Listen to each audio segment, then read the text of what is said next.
നമ്മുടെ എക്സോൻ്റെ ഫ്രോഗിലടിച്ച ആദ്യത്തെ മീനാണ് കേട്ടോ.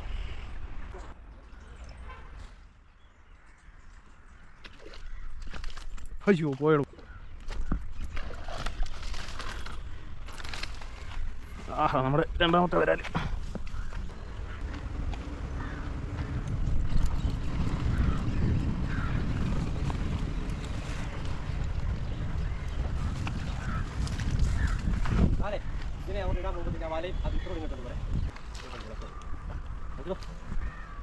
അടുത്ത മീൻ അടിച്ചിരിക്കുകയാണ്.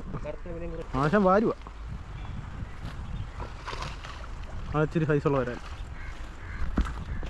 നെക്സ്റ്റ് നമ്മുടെ ഫ്രോഗിലടിച്ച അടുത്ത വരാൽ പെക്സോയുടെ ഫ്രോഗാണ്. പെക്സോ എന്ന് പറയുന്ന പുതിയൊരു ബ്രാൻഡാണ്. അത്യാവശ്യം നല്ല ക്വാളിറ്റിയുള്ള ഫ്രോഗാണ്. ഇതിൻ്റെ ഈ ക്വാളിറ്റി അവർ മെയിൻറ്റെയിൻ ചെയ്യുകയാണെന്നുണ്ടെങ്കിൽ അടിപൊളിയായിരിക്കും. കാരണം ഇപ്പോൾ ഇറക്കിയേക്കുന്ന എല്ലാ ഫ്രോഗും അത്യാവശ്യം നല്ല ക്വാളിറ്റി ഉണ്ട്. നമ്മൾ റിസൾട്ട് ചെയ്യേണ്ടത് നിലവിൽ ഇത്ര സമയം കൊണ്ട് നമ്മൾ പെക്സോയുടെ ഫ്രോഗെ പിടിച്ച വരാലുകളായിരുന്നു.